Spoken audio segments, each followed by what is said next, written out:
Cuman daging men ternyata yang keluar dari kantong. Tapi ikutan juga tuh 3 potongan jari manusia. Masih tersisa potongan pipi yang memiliki tai lalat. Dan akhirnya, tai lalat pada potongan pipi itulah yang memberi jawaban siapa mayat itu sebenarnya.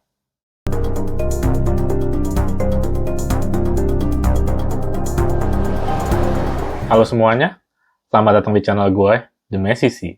The Messy Creativity dalam segmen Basuhan. Bahas kasus pembunuhan.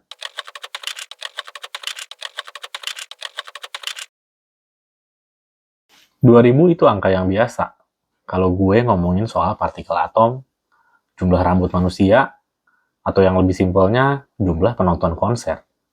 Tapi, kalau gue bilang, 2000 itu jumlah potongan atau irisan tubuh manusia yang dimutilasi, apa yang ada di benak kalian? Kasus pertama yang akan gue bahas ini datang dari negeri tirai bambu, China.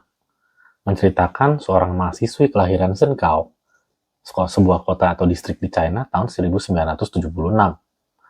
Tiao Aiqing berasal dari keluarga yang boleh dibilang kelas menengah ke bawah. Orang tuanya sama dia hidupnya di kampung. Begitu ya. Nah, karena keadaan ekonomi keluarga yang seperti ini, Tiao Aiqing harus belajar dengan keras di sekolah supaya dia bisa mendapatkan beasiswa. Sampai akhirnya dia masuk ke universitas nomor 7 di China, Nanjing University. Sebelumnya perlu diketahui ya, selain nomor 7 di China, Nanjing University ini adalah kampus nomor 94 secara global, berarti di dunia. Buat anak sekelas Tiao Aiqing yang berasal dari keluarga yang biasa-biasa aja, ini adalah sebuah prestasi yang sangat luar biasa. Pasti Tiao Aiqing sangat senang. Tanpa dia sadari, kampus Nanjing ini adalah pemberhentian terakhir hidupnya. Musim dingin tahun 1996 di kota Nanjing, China, tepatnya di sekitaran Nanjing University tempat Tiao Aiqing kuliah. Seorang ibu tukang bersih-bersih jalanan pulang ke rumahnya selepas seharian bekerja. Di dalam perjalanan, dia menemukan sebuah kantong yang waktu dia lihat, isinya potongan dan irisan daging. Wow, kalau gue sih takut, tapi ibu ini enggak. Dia malah senang, karena anggap ini sebuah rezeki. Cukup aneh ya. Tapi mungkin rekaan gue sih, atau pikiran gue sih, karena di China waktu itu orang-orang hidupnya masih sulit. Jadi ketika menemukan itu ya anggap aja itu rezeki, lu dapat makanan gratis yang bisa lu masak di rumah. Akhirnya dibawa pulang lah kantong daging ini sama si ibu-ibu. Jadi waktu dia di rumah, dia mau tuangin daging ini sebelum dia masak ke dalam sebuah baskom atau wadah begitu. Bukan cuma daging men ternyata yang keluar dari kantong, tapi ikutan juga tuh 3 potongan jari manusia. Kaget dong. Gak punya pilihan lain atas apa yang ditemukan, si ibu ini akhirnya lapor polisi. Polisi pun mengadakan penyelidikan dari lokasi pertama si ibu ini nemuin kantong yang isinya potongan dan irisan-irisan daging tersebut. 9 hari terlewati ya dari kasus penyelidikan pertama ini, dan akhirnya terkumpullah 8 titik lokasi yang masing-masing berisikan 8 kantung yang isinya kurang lebih serupa dengan isi yang ditemukan oleh si ibu-ibu tukang bersih-bersih itu. Begitu. Dan kalau kalian tahu, ini agak mengejutkan, mungkin sangat mengejutkan ya. Jumlah potongan dan irisan, jadi campuran daging-daging yang ada di dalam kantong itu totalnya ada 2000 lebih. Oke, kalau gue ngomongin kasus mutilasi, gue belum pernah sih dengar ada kasus mutilasi yang korbannya dipotong-potong sampai jumlahnya 2000. Ini 2000 lebih, men. Mungkin ibu ini gue bisa bilang gak curiga juga karena ternyata potongan-potongan daging itu semuanya potongan-potongan yang amat sangat rapi. Bahkan beberapa isinya direbus. Yang lebih mengejutkan lagi, ketika pihak forensik melakukan pemeriksaan, kelengkapan dari potongan-potongan puzzle daging ini, gak ketemu organ vital dari korban seperti hati, jantung, dan juga limfa. Terus gimana akhirnya polisi bisa mengidentifikasi ini pemilik potongan-potongan ini daging ini tuh siapa? Gitu. Akhirnya ketemulah jenis kelamin, karena ternyata dari potongan-potongan tersebut masih ada sisa-sisa bulu yang menempel di tubuh mayat.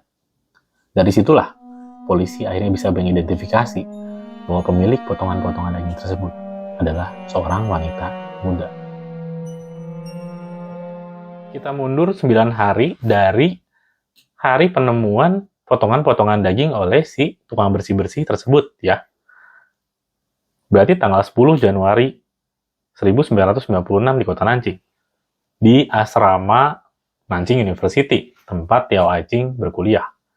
Malam itu, Tiao Aiqing sama teman kamarnya melakukan entah menggunakan alat listrik apa ya, tapi penggunaan alat listriknya itu menyalahi aturan dormitori atau asrama mereka. Sampai akhirnya manajemen administrasi gedung mendatangi kamar mereka dan menegur, bahkan memberikan hukuman, karena mereka telah melanggar peraturan asrama. Hal ini rupanya membuat Tiao Aiqing gusar, marah. Bahkan bisa dibilang ya malam itu dari kesaksian teman kamarnya itu Tiao Aiqing terlibat konflik juga sama temannya. Karena mungkin nggak mau disalahkan atau apa, saking marahnya dia sampai akhirnya ambil tuh jaket kesayangan dia, warnanya merah sama hitam ya, kalau nggak salah dari yang gue baca. Dia lari keluar dari asrama, istilahnya kayak, gue marah, gue mau pergi aja deh. Dan nggak taunya itu malam terakhir, teman kamarnya ngeliat Tiao Aiqing.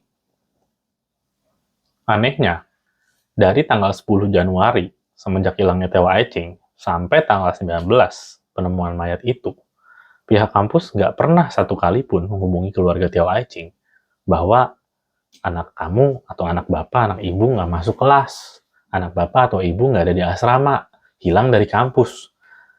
Normalnya sih harusnya dilaporin ya. Terlepas dari yang gue baca, Tiao Aiqing itu anaknya introvert, nggak punya banyak temen, mungkin orang-orang juga nggak sadar atau nggak peduli dia hilang, tapi itu tanggung jawab kampus dong untuk lapor kalau muridnya hilang. Begitu. Sampai akhirnya ada penemuan mayat ini, baru nih pihak kampus mengait-ngaitkan dengan kehilangan salah satu anak murid mereka. Diteleponlah keluarga Tiao Aiqing dan akhirnya keluarga Tiao Aiqing datang ke Nanjing untuk melihat sendiri kondisi mayat tersebut untuk mengidentifikasi apakah itu adalah Tiao Aiqing atau bukan. Rupanya, dari mayat tersebut masih tersisa potongan pipi yang memiliki tai lalat. Dan akhirnya, tai lalat pada potongan pipi itulah yang memberi jawaban siapa mayat itu sebenarnya. Tiao Aiqing. Kabar tentang identitas mayat yang sudah terungkap membanjiri seluruh universitas dengan pertanyaan siapa, di mana, kenapa, ataupun bagaimana. Pertanyaan-pertanyaan yang sampai hari ini sudah 27 tahun nggak pernah ada jawabannya. Mengenai siapa, polisi sebenarnya sudah melakukan teknik investigasi dari profiling. Profiling ini adalah mengidentifikasian dari penemuan-penemuan mayat ini kira-kira seperti apa sih ciri fisik dari pelakunya sendiri. Dilihat dari potongan-potongan daging yang terpotong-potong dengan rapi, teriris dengan rapi, dan bahkan sebagian direbus, niat banget gitu, menjijikan ya.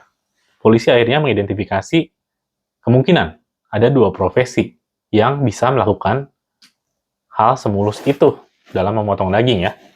Yang pertama adalah ahli bedah, yang kedua adalah tukang potong daging di pasar yang memang ngerti kali kalau potong daging strukturnya potong di mana supaya kelihatan rapi gitu.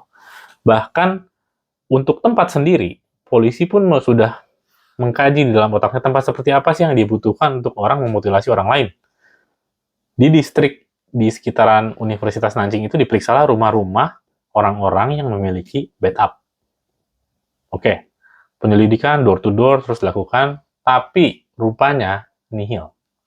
Karena mungkin bukti kurang, teknologi polisi di zaman itu pun kurang canggih, akhirnya pembunuhnya nggak pernah ketemu.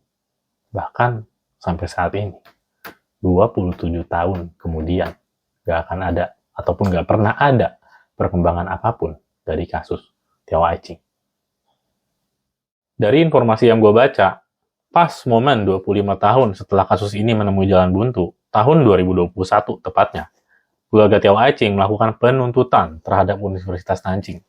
Universitas nomor 7 di Cina dituntut sama keluarga Tiao Aiqing sebesar 1,62 juta yuan, yang kalau dirupiahin sekitar 3 miliar ya, 3 miliar lebih. Tuduhannya apa? Atas tuduhan dari menghilangnya Tiao Aiqing di tanggal 10 Nggak ada laporan atau percobaan dari pihak kampus untuk menghubungi keluarga. Padahal kalau mereka pikir-pikir, kalau pihak kampus memberitahu keluarga lebih awal, mereka bisa melakukan pencarian, mungkin Tiao Eching bisa ketemu sebelum dibunuh, atau mungkin minimal pembunuhnya bisa ketangkep. Tuntutan yang mengatasnamakan keluarga Tiao Eching yang dilayangkan terhadap kampus Nanjing itu, rupanya dibawa sendiri oleh kakaknya Tiao Eching, yaitu Tiao Aihua. Jadi kakaknya ini sayang banget sama dedeknya, apalagi orang tuanya begitu ya, dia prihatin. Sedikit cerita, kakaknya ini sampai melepas studinya supaya adiknya bisa terus kuliah, dan dia memutuskan untuk bekerja sambil membiayai adiknya sekolah. Begitu. Namun pada akhirnya, sayangnya, tuntutannya terpaksa harus dicabut nih. Kenapa? Rupanya alasannya, pihak kampus menyatakan bahwa keluarga Tiao Eching, papa mamahnya, sudah menerima uang yang disebut uang kompensasi bahwa ibunya tidak akan menuntut pihak kampus atas apa yang terjadi pada anaknya. Kok mau ya? Oke, lanjut. Jadi, kakaknya ini, mengapa dia menuntut Nanjing University tahun 2021 ya, 25 tahun tuh. Karena dia pengen kita nih, masyarakat, aware lagi kalau kasus ini tuh masih ada dan pembunuhnya belum ketangkap sampai sekarang. Begitu. Dia di interview lalu dia berkata kalau orang tua dia tuh udah tua. Mencari keadilan akan memberikan mereka ketenangan sebelum mereka berdua pergi meninggalkan dunia ini. Dari informasi yang gue baca, setelah kasus Tiao Eching ini, rupanya masih ada setidaknya 6 kasus orang hilang dalam 12 tahun ke depan. Beberapa di antaranya adalah mahasiswa Universitas Nanjing. Jadi, 5 dari 6 kasus orang hilang itu, 5 orang itu adalah mahasiswa atau mahasiswi Universitas Nanjing. Ada apa ya sama Universitas Nanjing? Atau mungkin ada apa ya sama kota Nanjing? Apa sekarang masih kayak gitu? Ngeri banget menurut gue. Oke, sedikit pesan dari gue, dari kasus Tiao Eching ini, tetap waspada dengan siapa kalian berteman. Memilih teman itu bukan sesuatu yang jahat, jadi pilihlah dengan siapa kalian bergaul. Dan kalau bisa, jangan pernah keluar malam-malam, karena kita tahu malam itu gelap, dan di dalam gelap itu semua bahaya bisa terjadi sama lo semua. Harapan gue, meskipun kasus ini udah 27 tahun buntu, gue berharap bisa menemui titik terang, bisa terjawab. Bahkan kalau pembunuhnya masih hidup sampai sekarang, bisa diadili seadil-adilnya. Oke, terima kasih. Sampai ketemu lagi dalam segmen Basuhan selanjutnya bersama gua Chris di channel gua The Messy Creativity.